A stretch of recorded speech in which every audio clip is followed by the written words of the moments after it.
하나님의 사랑이 여러분 모두에게 임하기를 주님의 이름으로 축복합니다. 창세기 2장에 보면은 사람을 만드실 때 하나님이 사람을 흙으로 만드셨다 이렇게 기록이 되어 있습니다. 그래서 처음 사람의 이름이 아담이지요. 아담이라고 하는 말의 뜻은 흙이라고 하는 것을 담고 있습니다. 그런데 그 모습을 보면은 모양은 분명 사람인데 여전히 흙덩어리에 불과합니다. 그가 어떻게 사람이 되었습니까? 성경은 이렇게 우리에게 일러주고 있습니다. 창세기 2장 7절입니다. 여호와 하나님이 땅의 흙으로 사람을 지으시고 생기를 그 코에 불어넣으시니 사람이 생명이 된지라. 여러분, 하나님이 그 코에다가 생기를 불어넣으셨더니 사람이 생명을 얻게 되었다 이렇게 일러주고 있는 거죠. 여러분, 이 말씀을 묵상하면서 우리는 깨닫습니다. 사람의 생명은 자기 스스로 만들어낸 게 아니다 라고 하는 것을 이제 깨닫게 되지요. 또 흔히 세상에서 이야기하는 것처럼 자연의 힘으로부터 생명이 온 것도 아니다 라고 하는 것을 깨닫습니다. 이 하나님의 호흡으로부터 생명이 우리에게 왔다라고 하는 사실을 우리는 깨닫게 됩니다. 창조주 하나님께서 인간에게 넣어주신 것이 바로 생명입니다. 그러므로 인간의 생명은 언제나 누구와 연결이 되어 있어요? 하나님과 연결되어 있구나라고 하는 사실을 우리는 분명히 발견하게 되는 거지요. 여러분, 그런데 사탄이 이 하나님과 인간의 이 친밀한 관계를 끊어내기 위한 악한 계획을 세우지요. 그래서 이제 뱀에게 들어가 가지고 이제 뱀을 통해서 인간에게 다가옵니다. 그리고 인간을 유혹을 합니다. 뭐라고 유혹을 해요? 선악과를 따먹기만 하면은 그러면 너희의 눈이 밝아져서 어떻게 된다고요? 하나님과 같이 될 것이다. 이렇게 일러주고 있는 것을 우리는 발견을 합니다. 여러분, 결국 인간은 그 뱀의 유혹에 넘어가 가지고 선악과를 따먹고 맙니다. 하나님과의 관계가 끊어지고 맙니다. 이 끊어진 관계를 다시 맺고 생명을 주시기 위해서 예수님이 이 땅에 오셨습니다. 우리가 오늘 읽고 있는 이 사도행전 1장은 바로 생명을 살리는 영이신 성령 강림을 준비하는 장이라고 이렇게 이야기할 수 있습니다. 여러분, 성령은 어떤 존재입니까? 성령은 살리는 영이십니다. 성령은 사람을 살리십니다. 성령이 임하게 되면은 우리는 평범한 사람에 불과하지만 하나님의 비범한 일을 할 수가 있게 되는 거지요. 우리는 누가복음과 사도행전의 저자가 같다라고 하는 것을 잘 알고 있습니다. 누가라고 하는 사람이 누가복음과 사도행전을 썼지요. 그래서 우리는 이 두 책을 묶어가지고 누가문서라고 이렇게 이야기를 합니다. 이 누가복음을 보게 되면은 예수님이 인간의 몸을 입고 이 땅에 오셔서 시작하신 일이 뭐냐? 이걸 우리에게 일러주고 있고요. 사도행전을 보게 되면은 예수님께서 이 영적인 몸인 교회를 통해 가지고 계속하신 일이 무엇인지를 우리에게 일러주고 있습니다. 그런데 중요한 게 있습니다. 그 일은 마음을 같이하여 기도하는 것으로부터 시작이 되었다라고 하는 거예요. 마음을 같이하여 기도하는 것, 이게 너무너무 중요한 것이지요. 여러분, 오늘 말씀을 좀 더 자세하게 살펴보면은 사실 오늘은 교회력으로 보게 되면은 예수 승천 기념 주일입니다. 예수님이 이제 승천을 하시는데요. 예수님이 승천하시기 전에 제자들에게 마지막으로 주신 명령이 있습니다. 그리고 마지막으로 제자들에게 약속하신 약속의 말씀을 우리는 보게 됩니다. 누가복음 24장 49절에 보게 되면은 이런 말씀이 기록이 되어 있죠. 볼지어다 내가 내 아버지께서 약속하신 것을 너희에게 보내리니 너희는 위로부터 능력으로 입혀질 때까지 이 성에 머물라. 이게 예수님께서 주신 약속의 그러한 그 말씀이에요. 여러분, 예수님이 뭐라고 그러셔요? 내가 약속한 것을 아버지께서 너희에게 보내도록 하실 터이니 너는 위로부터 능력이 입혀질 때까지 이 성에 머물러 있어라. 이렇게 말씀하시는 거예요. 여러분, 위로부터 입혀질 그 능력이라고 하는 것이 무엇입니까? 그것은 바로 성령입니다. 성령을 받을 때까지 예루살렘 성에 머물러 있어라, 이렇게 예수님 명령을 하시고 하늘로 올라가신 것이지요. 오늘 성경 본문 처음 시작을 보면은 예수님의 이 승천하심을 본 사람들이 주님의 명령을 크게 기뻐하면서 예루살렘으로 돌아왔다, 이렇게 일러주고 있지요. 여러분, 그리고 그들은 어떻게 했습니까? 다락방에 모였습니다. 다락방에 모인 사람들 120명의 사람들이 모였는데, 사실은 이 120명의 그 사람들의 모습을 보면, 면면을 보면은 아주 다양한 사람들이 이 자리에 함께 있었던 것을 우리는 발견을 합니다. 여러분, 그런데 중요한 게 있어요. 거기 모인 모든 사람들이 다 하나가 되었다라고 하는 겁니다. 남자와 여자를 구별하지 않았다라고 하는 것을 우리는 보게 됩니다. 여러분, 이건 굉장히 중요한 그 이야기이지요. 여러분, 그 2000년 전 사회상을 우리가 생각을 해보면은, 여러분, 당시에는 남성 위주의 사회였습니다. 여자들은 이렇게 오늘 예배에 여성분들이 얼마나 많습니까?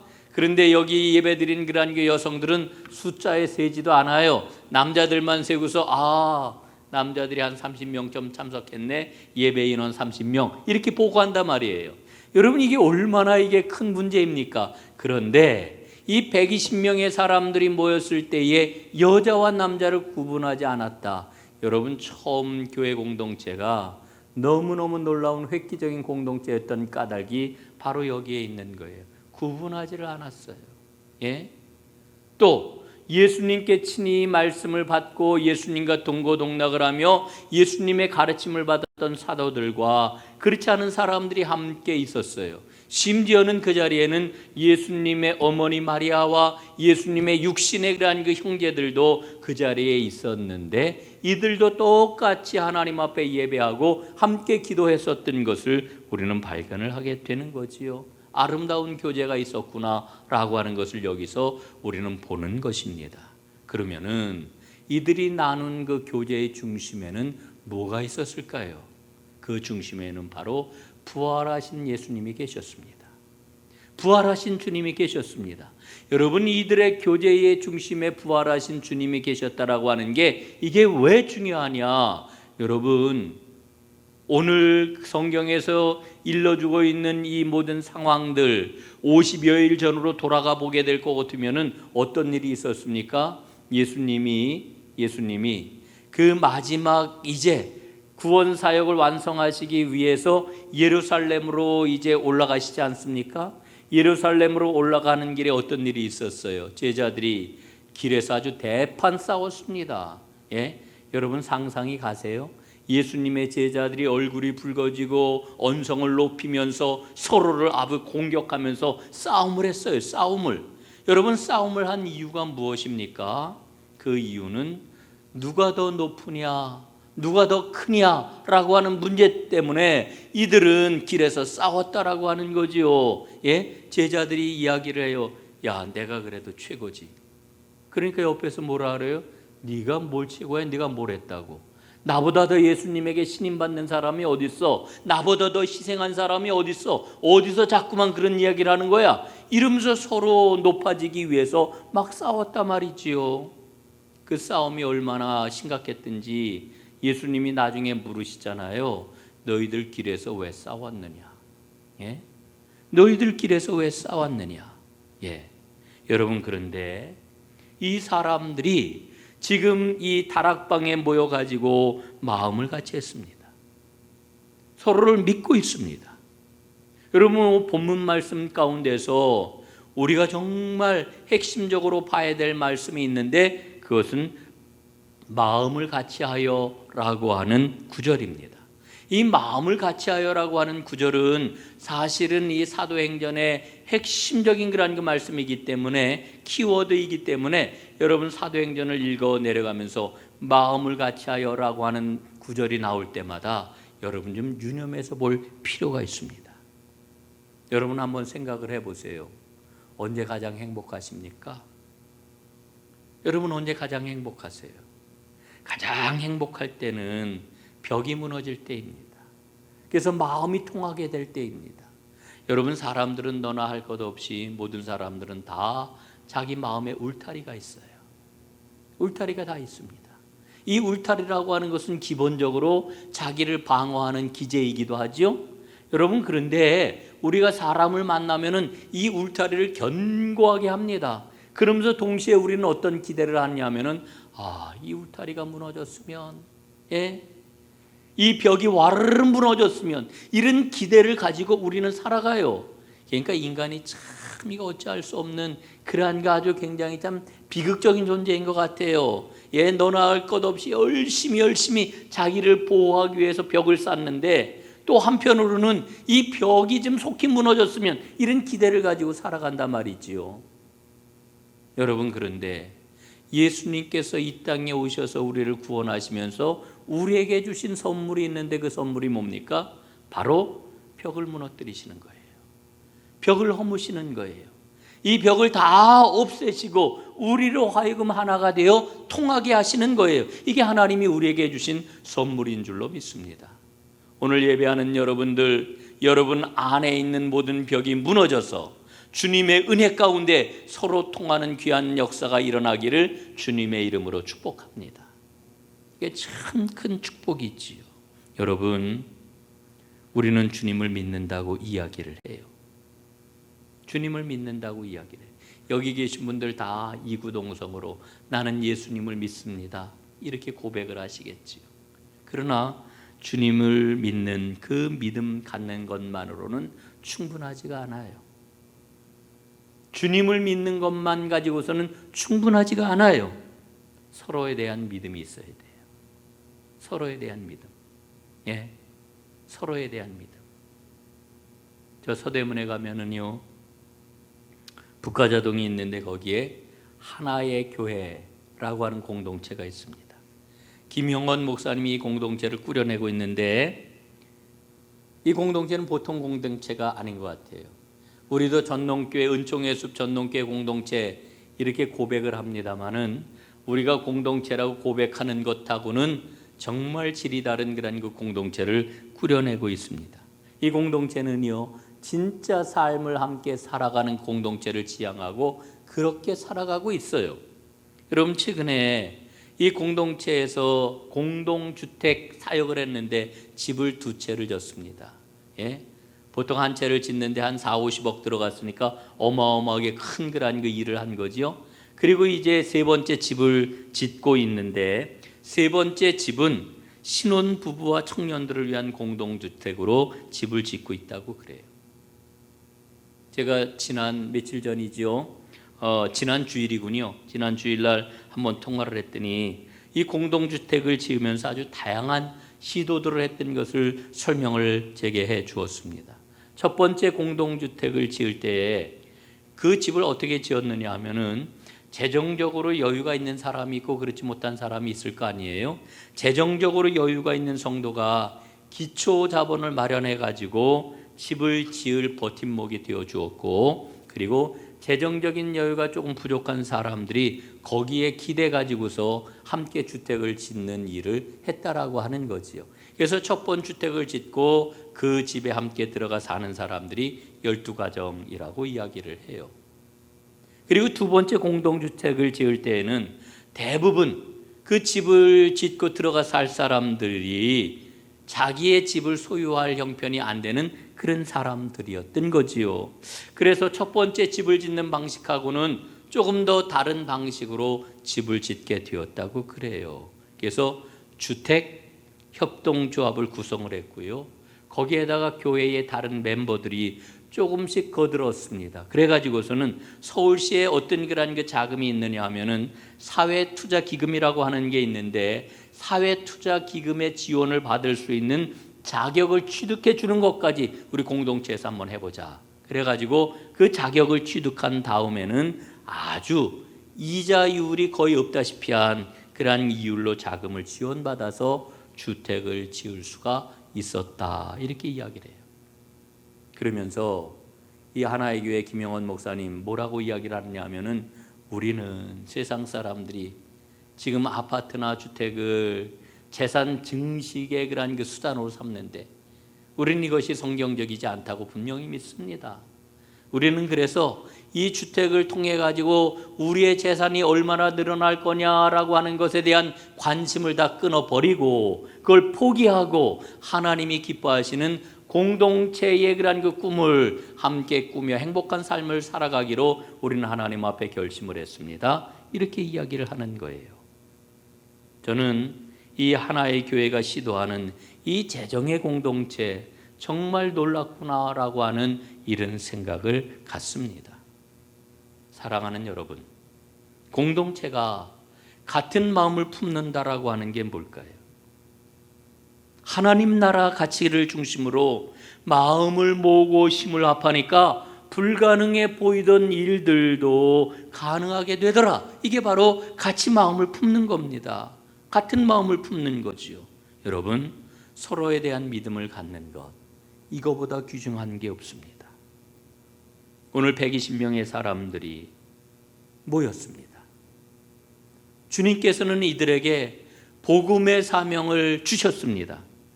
그러나 혼자서는 복음을 증거하는 사명을 감당할 수 없는 거지요. 예루살렘 처음 신도들은 서로를 신뢰함으로, 서로를 믿음으로 주님을 기다렸던 겁니다. 주님의 약속을. 여러분, 오늘 우리 전동교회 공동체가 진실로 주님의 약속을 기다리는 공동체가 되기 위해서는 서로를 믿어야 됩니다. 제일 중요한 거예요. 또 한 가지, 오늘 나와 있는 이 120명 성도들의 모습을 보면 이 사람들은 기도를 믿었던 사람이라고 하는 것을 발견을 하지요. 기도를 믿은 사람. 여러분, 기도를 믿는다 표현이 조금 이상하지요? 그럼에도 불구하고 제가 한번 여쭤볼게요. 기도를 믿으시나요? 여러분, 기도를 믿습니까?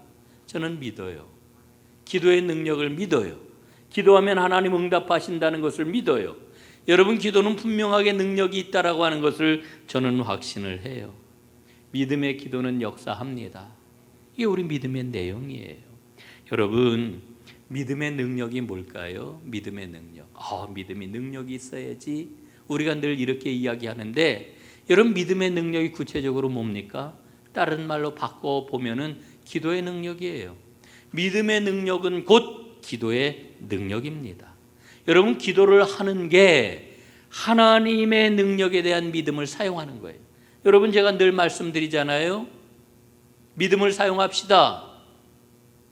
믿음을 사용하는 게 기도예요. 기도하는 것은 바로 하나님의 능력을 믿는 것을 구체적으로 드러내는 것이지요. 사랑하는 여러분, 우리 주님께서는 이렇게 우리에게 약속을 하셔요. 한번 말씀을 보실까요? 마가복음 11장 24절입니다. 그러므로 내가 너희에게 말하노니 무엇이든지 기도하고 구하는 것은 받은 줄로 믿으라. 그리하면 너희에게 그대로 되리라. 여러분, 이 말씀을 한번 잘 보십시오. 예수님이 기도 응답에 대해서 말씀해 주고 있는데 뭐라고 말씀을 하셔요? 구하는 것은 받은 줄로 믿으라. 기도하고 구하는 것은 받은 줄로 어떻게 하라고요? 믿으라. 그래, 믿으라. 믿으라. 예? 믿으라는 거예요. 사랑하는 여러분, 믿고 기도할 때에 하나님 반드시 응답해 주실 줄로 믿습니다. 미국 대부흥의 아버지라고 불리는 분이 있어요. 찰스 피니라고 하는 분인데요. 그분의 자서전에 보면은 기도에 관한 아주 마음이 정말 따뜻해지고 뜨거워지는 그런 이야기를 하나 들려주고 있는데, 이런 이야기입니다. 어느 시골 마을에 아주 경건하고 진실한 믿음을 가진 사람이 있었어요. 근데 이 사람에게는 결정적으로 두 가지 문제가 있었습니다. 첫째, 매우 가난했습니다. 둘째, 폐병에 걸렸습니다. 여러분, 옛날에 이 결핵, 폐병에 걸리면은 심하면 다 죽는 걸로 생각을 했을 때예요. 예? 그게 정말 하루하루 지내는 게 힘든 그런 삶을 살아가고 있는데 가난하니까 얼마나 더 힘들었겠어요. 그런데 그 마을에 아주 부유한 부자 상인이 한 사람이 있었습니다. 근데 이 사람은 예수를 믿지 않았고요. 대신 굉장히 마음이 따뜻하고 그리고 긍휼이 많은 이와 같은 친절한 사람이었습니다. 이 부자 상인이요, 자기 동네의 가난한 사람 폐병이 걸려가지고 죽어가는 그런 그 모습을 보고 정성껏 돌봅니다. 그런데 보니까 이게 이 사람만 돌봐서는 안 되겠어요. 식구가 3사람이 있는데 가정도 좀 돌봐야 되겠다. 그래가지고 이 사람이 그 환자의 그러한 그 상황과 그 다음에 가정까지도 돌보아 주는 것이었습니다. 얼마나 고마워요. 그래서 이 예수 잘 믿는 이 환자가 내가 보답할 수 있는 일이 뭐가 있을까? 아무것도 없어요. 그래서 이 상인을 위하여 기도를 합니다. 하나님 앞에 간절히 기도하지요. 감사함으로 기도를 합니다. 그런데 얼마 못 가가지고 병이 더 중해져 가지고 세상을 떠나고 말았습니다. 그리고 얼마가 지난 후에 찰스 피니가 그 마을을 방문을 했는데요. 그 상인이, 그 부유한 상인이 예수를 잘 믿는 거예요. 근데 뿐만 아니라 그 마을에 부흥의 역사가 일어난 거예요. 그래서 이 찰스 피니가 깜짝 놀래가지고 아니 어떻게 이런 일이 일어날 수가 있을까 매우 궁금해하고 있었는데, 그 궁금해하는 피니에게 죽은 환자의 그 부인이 그 자기 남편의 일기장을 가지고 와서 보여주는 것이었어요. 일기장을 펴보니까요, 그 환자가 죽기 전에 중보 기도했던 내용들이 아주 빽빽하게 자세하게 기록이 되어 있는 것이었습니다. 자기를 돌보는 그 부유한 상인이 구원받기를 원해서 드리는 기도, 마을 사람들의 구원을 위해서 드리는 기도, 그 마을에 있는 교회를 위해서 드리는 기도, 목사님을 위해서 드리는 기도, 그 기도의 기록이 아주 빽빽하게 적혀 있었던 거지요. 그 일기장을 보고 찰스 피니는 생각을 하기를, 하나님께서 이 간절한 기도에 응답해 주셨구나, 이걸 깨닫고 하나님 앞에 영광을 돌렸다고 그래요. 여러분, 교회의 역사는요, 기도의 역사입니다. 기도의 역사입니다. 우리는 중요한 결정을 내릴 때 어떻게 해요? 기도하잖아요. 그리스도를 증거할 용기를 달라고 하나님 앞에 기도를 하잖아요. 여러분, 우리는 기도하면서 믿음의 길을 걸어가고 있어요. 사도행전 말씀을 보게 될 것 같으면은 사도행전은 온통 기도 이야기로 가득 차 있는 것을 우리는 발견하지요. 여러분 보십시오. 첫 번 순교자 스데반이 돌 맞아 죽는 그 순간에도 뭘 했습니까? 기도를 했습니다. 사울은 예수님을 만난 후에 기도를 했고요. 베드로는 도르가를 살리기 전에 기도를 했습니다. 기도로 감옥문이 열렸고 기도로 병든 자를 고쳤습니다. 여러분, 저는 사도행전에 나오는 기도 이야기 가운데 가장 흥미진진하고 정말 놀랍게 도전을 받았던 기도의 이야기는 바로 백부장 고넬료의 기도입니다. 이방인 백부장 고넬료가 하나님께 기도를 하잖아요. 하나님, 구원의 길을 좀 보여주십시오. 어떻게 해야 구원을 받겠습니까? 이렇게 기도할 때에 그 동시간에 누가 기도를 했습니까? 베드로가 요바에서 기도를 하고 있었는데, 그런데 그 시간에 하나님께서 베드로에게 응답을 하셔가지고 결국은 고넬료의 집으로 베드로가 가게 되잖아요. 그래서 놀라웠게도 이방인에게 복음이 전해지는 역사가 기록이 되었단 말이지요. 이 모든 일들이 뭐를 통해 일어났어요? 기도를 통해 일어났어요. 사도행전이 우리에게 일러주고 있는 것은 너무나도 분명해요. 하나님의 백성이 기도하면 하나님의 놀라운 역사가 일어난다. 기도하면, 하나님의 백성이 기도할 때 놀라운 하나님의 역사가 일어난다. 여러분, 오늘 14절 본문 말씀 한번 보십시오. 한번 마음에 새기고 함께 읽어보도록 하겠습니다. 시작. 마음을 같이하여 오로지 기도에 힘쓰더라. 마음을 같이하여 오로지 기도에 힘썼다, 이렇게 말씀을 해주고 있는 거죠. 이게 120명의 사람들이 한 일이었습니다. 여러분, 오늘 이 120명의 사람들이 기도했던 그 내용을 조금 더 좀 살펴보려고 하는데요. 여러분, 이들은 마음을 같이하는 연합된 기도를 했습니다. 여러분이 120명이라고 하는 숫자가 참 중요하잖아요. 12이라고 하는 숫자는 성경에서 완전수라고 이렇게 이야기를 하는데, 이 12의 10배가 지금 120이지 않습니까? 완전한 숫자예요. 이건 우리에게 뭘 얘기해 주느냐 하면은 이 120이라고 하는 숫자는 새로운 공동체를 이룰 충분한 숫자가 되었다. 이걸 우리에게 일러주고 있는 겁니다. 여러분, 이들이 예수님이 승천하신 것을 보고 예수님의 약속을 받고 그리고 예루살렘이 다락방에 모여가지고 기도를 했는데, 여러분 며칠 동안 기도를 했어요? 예? 며칠 동안 기도했습니까? 열흘 동안 기도를 합니다. 열흘 동안. 그런데 성경 말씀을 보게 되면은 이 열흘 동안 이 사람들은 다른 일을 전혀 하지 않았어요. 다른 일을 했다는 기록이 안 나와요. 오로지 한 일은 바로 기도였다라고 하는 거지요. 우리는 여기서 깨달아요. 아, 하나님의 방법은 기도로구나. 하나님의 방법은 기도예요. 하나님의 방법은. 여러분, 오늘 은총의 숲 전농교회도 마찬가지입니다. 우리 기도해야 돼요. 합심해서 기도해야 돼요. 여러분, 초대교회의 탄생의 모습을 보게 되면 기도하던 사람들, 평범한 사람들이에요. 거기에는 어린 사람도 있었고 나이 먹은 사람도 있었어요. 거기에는 여인들도 있었고 남성들도 있었어요. 그런데 중요한 것은 다 마음을 같이 해서 기도를 했단 말이지요. 여러분, 하나님께서 하나님의 교회 공동체에 직분자를 세워주셨잖아요. 여러분, 직분자를 왜 세우셨을까요? 그 이유가 어디에 있다고 생각을 하십니까? 기도하라고 세우신 거예요. 우리가 중직 그래요. 중직. 무거울 중자 써가지고 중직. 아유, 얼마나 무거운지. 예? 그 짐이 너무 무거워가지고 막 그냥 넘어지려고 그러는. 여러분, 이 중직이라고 하는 게 무슨 뜻이에요? 기도에 중한 직분을 맡겨주셨다는 거예요.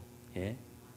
저는 우리 교회 모든 그러한 그 공동체, 믿음의 식구들 사고방식, 생각하는 거, 지향하는 거 완전히 바뀌어져야 된다고 생각을 합니다. 예? 다시 한번 말씀드리지만 하나님이 왜 직분자를 세워주셨을까? 왜 목사를 세우시고 왜 장로를 세우시고 왜 권사를 세우셨을까? 여러분, 하나님이 왜 세워주셨습니까? 제가 이렇게 물으면은 일하라고 세우셨지요. 일하라고, 하나님의 일하라고 세우셨지요. 일하라고 세웠다고 대부분 대답을 하셔요. 아닙니다. 여러분, 일하라고 하나님이 직분자 세워주신 거 아니에요. 예? 굳이 일이라고 하는 거에다가 초점을 맞춘다라고 하면은 일은 일이지요. 이런 일입니다. 기도하는 일 하라고. 기도하는 일 하라고. 하나님께 순종하는 일 하라고. 말씀대로 살아내는 일을 하라고 하나님이 직분자 세워주신 거예요. 이게 하나님이 원하시는 일이고 하나님이 기대하시는 일이에요. 아, 기도하라고, 말씀에 순종하라고, 하나님의 말씀을 살아내라고 나에게 목사라고 하는 일을 맡겨주셨구나. 나에게 장로를 맡겨주셨구나. 나에게 권사의 직분을 맡겨주셨구나. 여러분, 이렇게 생각해야 돼요. 이렇게 고백해야 돼요. 그리고 믿음 생활을 해나가야 돼요. 여러분, 이런 마음을 가지고 우리 교인들이 하나님 앞에 기도할 때, 이런 고백을 가지고 중직들이 하나님 앞에 엎드릴 때, 여러분, 얼마나 놀라운 하나님의 일이 일어나겠어요. 여러분, 일이라고 하는 거 결코 우리의 중심, 우리의 과제가 아닙니다. 생각해 보세요. 이 세상에는 일을 잘하는 사람 너무너무 많아요. 능력 있는 사람도 얼마나 많은지 몰라요. 내가 하나님의 일을 이만큼 잘해드려야지. 아니요. 내가 일하는 게 아니고 하나님이 일하시게 해야 돼요. 하나님이 일하시게 하는 것, 이게 교회 공동체의 일 아닙니까? 내가 일을 하는 게 아니라 하나님이 일을 하시도록. 이게 뭐냐? 기도하는 거예요. 기도할 때 하나님이 일을 하시는 거지요. 그래서 하나님의 방법은 기도다 이야기를 하는 거지요. 여러분, 120명의 사람들이 합심해서 기도할 때 큰 역사가 나타났습니다. 합심 기도의 위력이 처음 교회를 탄생하게 한 거예요. 또 한 가지 우리가 살펴볼 것은 이 120명 사람들의 기도는 끈기 있는 기도였다라고 하는 거지요.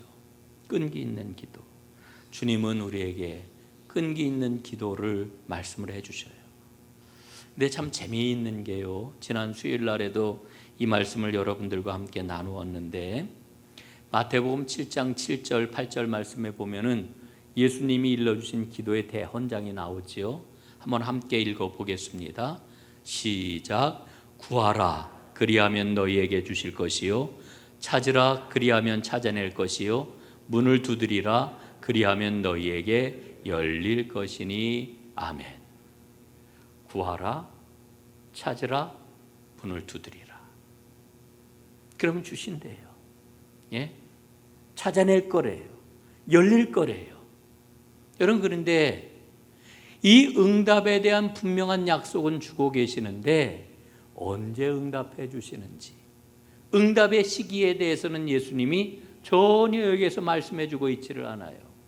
빨리 응답해 주겠다, 뭐 늦게 응답해 주겠다, 이런 말씀도 없어요. 응답의 시기에 대해서는 아무런 언급이 없어요. 무슨 이야기겠습니까? 응답의 축복이 주어질 때까지 인내를 가지고 기다려야 된다는 거지요. 인내를 가지고 기도할 수 있는 사람은 누구일까요? 끈기 있게 기도할 수 있는 사람은 누구겠어요? 응답의 확신이 있는 사람이죠. 하나님은 반드시 응답해 주셔. 하나님은 반드시 기도에 역사하셔. 이 확신이 있는 사람이 끝까지 기다리며 기도할 수가 있다는 거지요. 여러분, 기도하시되 끈기 있게 응답의 확신을 가지고 기도하는 하나님의 사람들 다 되시기를 주님의 이름으로 축복합니다. 그래야 돼요. 이제 말씀을 마무리하겠습니다. 오늘 말씀의 사실은 상당 부분은 이 120명의 사람들이 하나님의 인도를 믿었다라고 하는 것을 우리에게 일러주고 있는데, 여러분, 사도들이 총 몇 명입니까? 12명이지요. 그런데 그 12명의 제자 가운데 한 사람이 예수님을 배신하고 세상을 떠나감으로 결혼이 생겼어요. 결혼이. 그래서 이제 결혼이 생긴 것을 보충하는 그러한 그 말씀이 오늘 본문에 기록이 되어 있는 것을 보게 됩니다. 예. 여러분, 12는 완전 숫자라고 그랬어요. 근데 완전 숫자에서 하나가 빠져가지고 11밖에 안 돼 있는 거 아닙니까? 그래서 12를 채우고, 그리고 이들이 더 열심히 기도할 때 어떤 역사가 일어나요? 오늘 우리가 읽지는 않았지만 사도행전 2장으로 가니까 하늘로부터 성령이 불의 혀와 같이 갈라지는 것처럼 그들에게 임하여서 놀라운 생명의 역사를 체험을 하게 되지요. 여러분, 이 역사는 우리에게 무엇을 일러주고 있습니까? 성령 강림은 불완전한 것을 완전한 것으로 채우는 역사라고 하는 것을 우리에게 일러주고 있는 거지. 여러분, 저는 불완전해요. 저는 모자라요. 저는 연약해요. 여러분들도 그러실 거예요. 그래서 우리에게는 뭐가 필요해요? 하나님이 완전하게 하시는 역사가 필요해요. 성령의 도우심이 필요해요. 성령의 인도하심이 필요해요. 성령의 충만함이 필요해요. 그래서 우리는 성령 충만을 늘 기도하는 거예요. 그런데 오늘 본문 말씀을 보니까 이 인간의 부족함과 불안함과 연약함을 채우시면서 하나님이 역사하시는데, 우리에게 기대하는 바가 무엇이에요? 약속을 믿고 기도하는 일치된 믿음의 모습을 주님께서 우리에게 기대하고 요구하신다라고 하는 거지. 사랑하는 여러분, 우리 전농교회 공동체가 주 안에서 서로를 믿음으로. 그럼 하나님 믿는다는 고백 이제 그만해도 돼요. 그 고백을 몸으로 드러내야 되는데 서로를 믿는 거예요. 서로를 믿는 거. 서로를 믿음으로 일치된 마음으로 하나님 앞에 간절히 약속을 붙잡고 기도할 때 성령님 우리 공동체에 임하셔서 여러분 한 분 한 분은 물론이고 우리 공동체를 통해 하나님의 놀라운 역사를 이루어 주실 줄로 믿습니다. 이 은혜가, 이 역사가 오늘 예배하는 여러분과 우리 공동체 위에 가득해지기를 주님의 이름으로 축복합니다. 기도하겠습니다.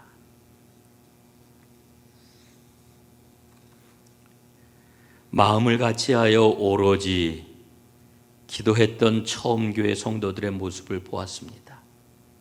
성령님이 아니고서는 우리의 연약함을, 우리의 부족함을, 우리의 비겁함을, 우리의 머뭇거림을 고칠 수가 없음을 저희가 압니다. 주님, 저희에게 오셔서 뜨겁게 하나님의 일을 행해 나가시옵소서.